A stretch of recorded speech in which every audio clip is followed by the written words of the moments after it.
نحمده ونصلي ونسلم علی رسوله الکریم اما بعد بسم اللہ الرحمن الرحیم۔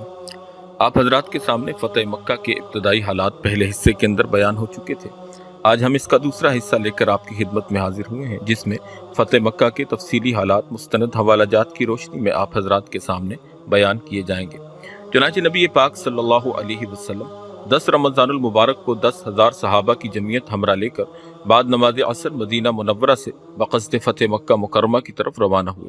ازواج مطہرات میں سے ام سلمہ اور میمونہ رضی اللہ تعالی عنہما آپ کے ہمراہ تھیں۔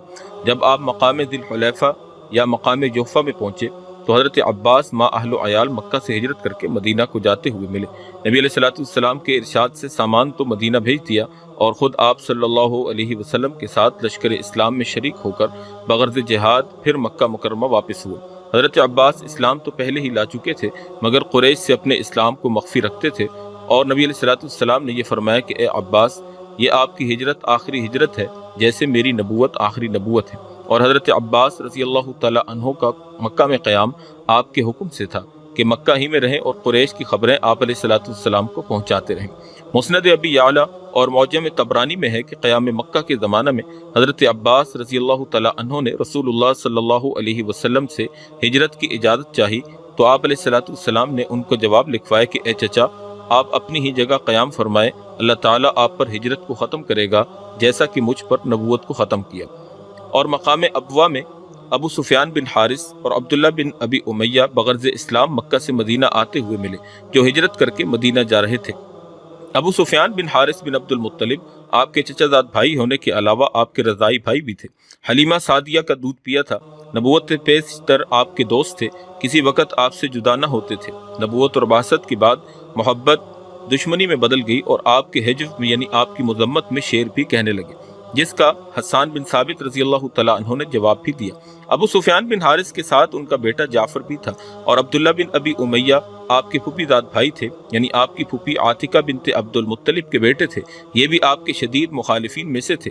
دونوں نے بارگاہ نبوی میں حاضری کی اجازت چاہی، مگر چونکہ نبی علیہ السلام کو ان دونوں سے تکلیفیں بہت پہنچی تھی، اس لیے آپ نے ان سے اعراض فرمایا اور حاضری کی اجازت نہیں دی۔ تو ام المومنین حضرت ام سلمہ نے سفارش کی اور عرض کیا، یا رسول اللہ، ایک آپ کے چچا کا بیٹا ہے اور دوسرا آپ کی پھوپھی کا بیٹا ہے۔ آپ علیہ السلام نے فرمایا، مجھے ان سے ملنے کی ضرورت نہیں، ابن عم یعنی چچا زاد نے میری آبرو ریزی کی، اور پھوپھی کا بیٹا وہی شخص ہے جس نے مکہ میں یہ کہا تھا کہ خدا کی قسم تجھ پر ہرگز ایمان نہ لاؤں گا، یہاں تک کہ تو سیڑھی لگا کر آسمان پر چڑھ جائے اور میں بچشم خود دیکھ کر تجھے دیکھ رہا ہوں، پھر تو ایک دستاویز لے کر آئے اور آسمان سے اترے اور 4 فرشتے تیرے ساتھ ہوں اور یہ گواہی دیں کہ تجھ کو اللہ نے رسول بنا کر بھیجا ہے، پھر بھی میں تجھ پر ایمان نہ لاؤں گا۔ حضرت ام سلمہ رضی اللہ تعالی عنہا نے عرض کیا، یا رسول اللہ، آپ کے مکارم اخلاق سے یہ امید ہے کہ آپ کے خوان نعمت سے آپ کا چچا زاد بھائی اور پھوپھی زاد بھائی سب سے زیادہ محروم اور بدنصیب نہ رہیں گے۔ جب آپ کا ترحم اور عفو عام ہے تو پھر یہی کیوں محروم رہیں؟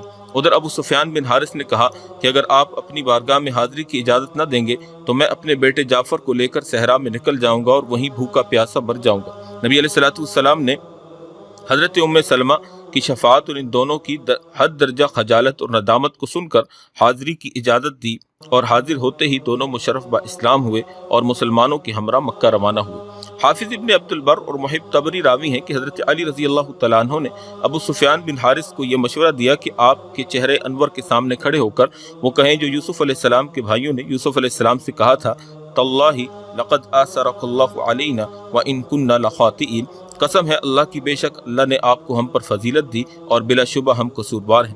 حضرت علی نے سامنے سے آنے کا مشورہ دیا، اس لیے دیا کہ چہرے انور کی حیا اور آپ علیہ السلام کے درمیان میں حائل بن جائے۔ چنانچہ ایسا ہی ہوا اور رحمت عالم صلی اللہ علیہ وسلم کی زبان سے یہ جواب نکلا، لا تثریب علیکم اليوم یغفر اللہ لکم وہو ارحم الراحمین، آج کے دن تم پر کوئی الزام اور ملامت نہیں اور اللہ تمہارا قصور معاف کرے اور سب مہربانوں سے بڑھ کر مہربان ہے۔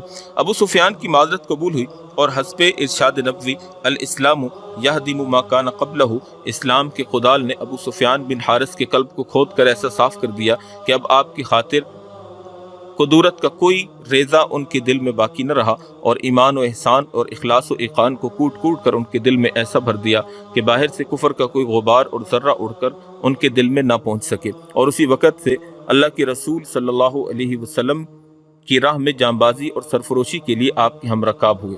کہا جاتا ہے کہ ابو سفیان بن حارث نے حیا کی وجہ سے مدت العمر آپ کی طرف آنکھ اٹھا کر نہیں دیکھا، اور نبی علیہ الصلوۃ والسلام نے ان کے لیے جنت کی شہادت دیتے ہوئے فرمایا کہ یہ جنتی ہے رضی اللہ تعالی عنہ۔ یہ ساری تفصیل زرقانی شرح مواہب کے اندر موجود ہے۔ اور دوسری طرف عبداللہ بن ابی امیہ رضی اللہ تعالیٰ عنہ کا اسلام لانے کے بعد یہ حال رہا کہ حیا کی وجہ سے حضور پر نور صلی اللہ علیہ وسلم کی طرف آنکھ اٹھا کر نہیں دیکھتے تھے۔ آپ علیہ الصلوۃ والسلام جس وقت مدینہ منورہ سے روانہ ہوئے تھے اس وقت آپ اور صحابہ روزہ سے تھے۔ مقام خدید میں پہنچ کر صحابہ کی مشقت کے خیال سے آپ صلی اللہ علیہ وسلم نے روزہ افطار فرمایا۔ صحابہ نے بھی آپ کی اقتداء میں روزہ افطار کر لیا، اس لیے کہ سفر کی مشقت اور جہاد کا عمل ان ساری چیزوں کے ہوتے ہوئے روزہ رکھنا انتہائی دشوار تھا، اور نبی علیہ الصلوۃ والسلام نے صحابہ کی آسانی کے لیے روزے کو افطار کیا۔ مقام قدید سے چل کر عشاء کے وقت آپ مر الزہران میں پہنچے اور وہاں پہنچ کر پڑاؤ ڈالا اور لشکر کو حکم دیا کہ ہر شخص اپنے خیمہ کے سامنے آگ روشن کرے۔ عرب کا قدیم دستور تھا کہ لشکروں میں آگ روشن کیا کرتے تھے، اسی کے موافق آپ صلی اللہ علیہ وسلم نے یہ حکم دیا۔ قریش کی اپنی بدعہدی کی وجہ سے دغدغہ لگا ہوا تھا کہ نامعلوم نبی علیہ الصلوۃ والسلام کس وقت ہم پر چڑھائی کر بیٹھے۔ چنانچہ ابو سفیان بن حرب اور بدیل بن ورقہ اور حکیم خبر لینے کی غرض سے مکہ سے نکلے۔ جب مر الزہران کے قریب پہنچے تو لشکر نظر آیا اور گھبرا گئے۔ ابو سفیان نے کہا کہ یہ آگ کیسی ہے؟ تو بدیل نے کہا کہ یہ آگ قبیلہ خزاعہ کی ہے۔ ابو سفیان نے کہا کہ خزاعہ کے پاس اتنا لشکر کہاں سے آیا؟ وہ تو بہت قلیل ہیں۔ رسول اللہ صلی اللہ علیہ وسلم کے چوکیداروں نے دیکھتے ہی ان لوگوں کو گرفتار کر لیا۔ ان لوگوں نے چوکیداروں سے دریافت کیا کہ تم کون ہو؟ انہوں نے جواب دیا کہ یہ رسول اللہ صلی اللہ علیہ وسلم کے اصحاب ہیں۔ یہ گفتگو ہو رہی تھی کہ حضرت عباس نبی علیہ الصلوۃ والسلام کے چچا خچر پر گشت لگاتے ہوئے ادھر آ نکلے اور ابو سفیان کو پہچان کر آواز دی، افسوس اے ابو سفیان، یہ رسول اللہ صلی اللہ علیہ وسلم کا لشکر ہے۔ خدا کی قسم اگر تجھ پر فتح یاب ہو گئے تو تیری گردن اڑا دیں گے، اور قریش اس میں بہتری ہے کہ آپ سے امن کے خواستگار ہو جائیں اور اطاعت قبول کر لیں۔ ابو سفیان کہتے ہیں کہ میں آواز سن کر اس سمت میں ڈھونڈتا ہوا حضرت عباس تک پہنچا اور کہا کہ اے ابو الفضل، میرے ماں باپ تم پر فدا ہو، میری رہائی اور مخلصی کی کیا صورت ہے؟ حضرت عباس نے کہا کہ میرے پیچھے اس خچر پر سوار ہو جاؤ۔ عباس رضی اللہ تعالیٰ عنہ کو اپنے ہمراہ لے کر لشکر اسلام دکھلاتے ہوئے روانہ ہوئے۔ جب حضرت عمر رضی اللہ تعالیٰ عنہ کی طرف سے گزرنے لگے تو حضرت عمر دیکھتے ہی پیچھے جھپٹے اور کہا کہ یہ ابو سفیان اللہ اور اس کے رسول کا دشمن ہے، الحمدللہ بغیر کسی عہد و اقرار کے ہاتھ آ گیا ہے۔ حضرت عمر پیادہ پا تھے، حضرت عباس ابو سفیان کے ہمراہ لیے ہوئے خچر پر سوار تھے۔ نہایت تیزی کے ساتھ آپ علیہ الصلوۃ والسلام کی خدمت میں پہنچے اور عرض کیا، یا رسول اللہ، یہ ابو سفیان اللہ اور اس کے رسول کا دشمن ہے، الحمدللہ بغیر کسی عہد و پیمان کے آج ہاتھ آ گیا ہے، مجھے اجازت دیں کہ میں اس کی گردن اڑا دوں۔ عباس رضی اللہ تعالیٰ عنہ نے عرض کیا کہ یا رسول اللہ، میں نے اس کو اپنی پناہ میں لے لیا ہے۔ حضرت عمر تلوار لے کر کھڑے رہے اور بار بار وہی عرض کرتے رہے۔ ابو سفیان کے قتل کے لیے آپ کے اشارے کے منتظر تھے۔ حضرت عباس نے جھلا کر کہا کہ عمر ذرا ٹھہرو، اگر یہ بنو عدی سے ہوتا تو تم اس کے قتل پر اس درجہ اصرار نہ کرتے، چونکہ تم جانتے ہو کہ وہ بنی عبد مناف میں سے ہیں، اس لیے تم اس کے قتل پر اصرار کر رہے ہو۔ حضرت عمر رضی اللہ تعالیٰ عنہ نے کہا کہ اے عباس، خدا کی قسم تمہارا اسلام مجھے اپنے باپ خطاب کے اسلام سے زیادہ محبوب تھا، اور میرا باپ اگر اسلام لاتا تو مجھ کو اتنی مسرت نہ ہوتی جتنی کہ تمہارے اسلام سے ہوئی ہے، اس لیے میں خوب جانتا تھا کہ رسول اللہ صلی اللہ علیہ وسلم کو تمہارا اسلام خطاب کے اسلام سے زیادہ محبوب تھا۔ تمہاری نسبت میرا تو یہ خیال ہے کہ تم جو چاہو سمجھو۔ رسول اللہ صلی اللہ علیہ وسلم نے حضرت عباس کو حکم دیا کہ ابو سفیان کو اپنے خیمہ میں لے جاؤ، صبح کو میرے پاس لے کر آنا۔ ابو سفیان تو شب بھر حضرت عباس کے خیمہ میں رہے، اور حکیم بن حزام اور بدیل بن ورقہ اسی وقت بارگاہ نبوی صلی اللہ علیہ وسلم میں حاضر ہو کر مشرف با اسلام ہوئے۔ کچھ دیر آپ علیہ الصلوۃ والسلام ان سے مکہ کے حالات پوچھتے رہے، اور اسلام لانے کے بعد یہ دونوں حضرات مکہ واپس ہو گئے تاکہ اہل مکہ کو آپ کی آمد کی اطلاع دے سکیں۔ صبح ہوتے ہی حضرت عباس ابو سفیان کو لے کر آپ کی خدمت میں حاضر ہوئے۔ نبی علیہ الصلوۃ والسلام نے ابو سفیان کی طرف مخاطب ہو کر کہا، افسوس ہے ابو سفیان، کیا وقت نہیں آ گیا کہ تو یقین کر لے کہ لا الہ الا اللہ، اللہ کے سوا کوئی معبود نہیں؟ ابو سفیان، میرے ماں باپ آپ پر فدا ہوں، آپ نہایت حلیم و کریم اور نہایت ہی صلہ رحمی کرنے والے ہیں۔ خدا کی قسم اگر اللہ کے سوا کوئی اور معبود ہوتا تو آج ہمارے کچھ کام آتا اور آپ کے مقابلہ میں اس سے مدد چاہتا۔ رسول اللہ صلی اللہ علیہ وسلم نے فرمایا، افسوس ہے ابو سفیان، کیا تیرے لیے ابھی وقت نہیں آیا کہ تو مجھ کو اللہ کا رسول جانے؟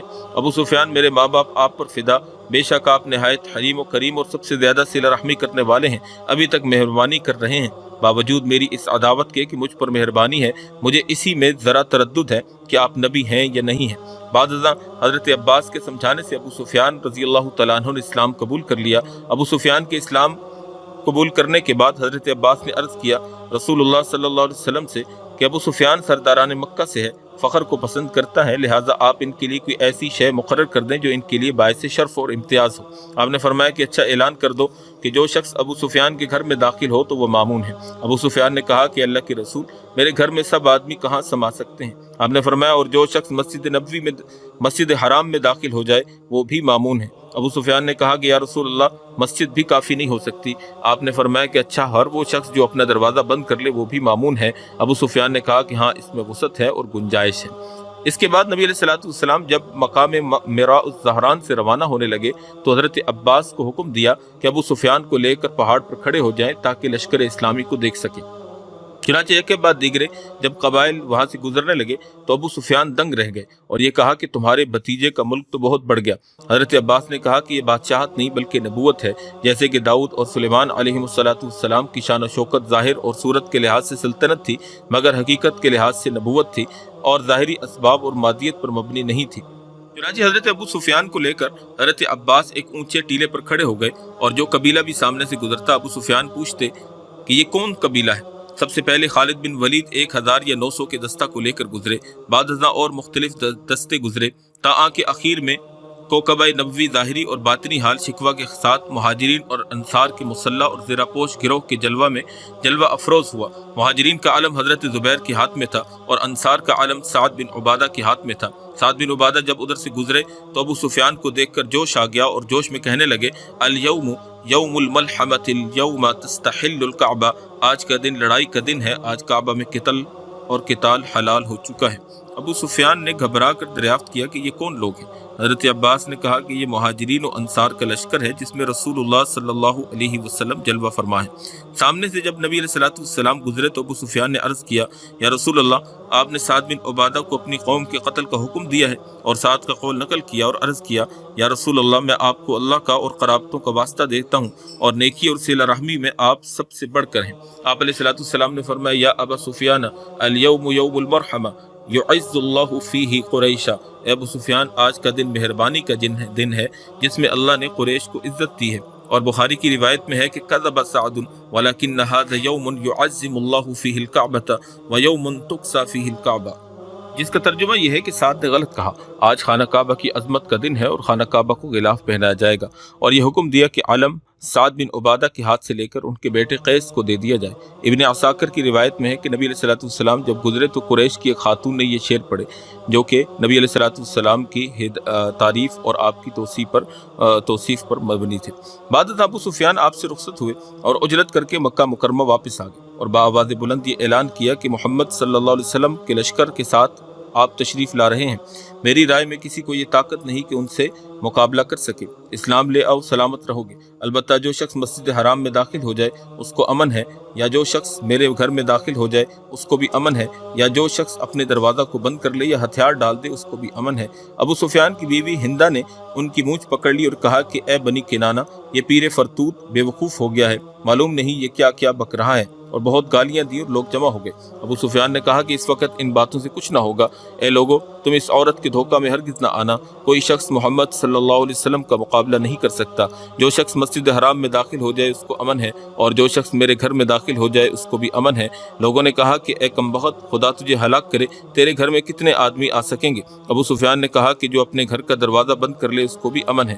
اور ابو سفیان نے اپنی بیوی ہندہ سے کہا کہ خیریت اسی میں ہے کہ تو اسلام لے آ، ورنہ ماری جائے گی، اور جا اپنے گھر کا دروازہ بند کر کے بیٹھ، میں سچ کہہ رہا ہوں۔ لوگ اس اعلان کو سنتے ہی بھاگے، کوئی مسجد حرام کی طرف تو کوئی اپنے گھر کی طرف۔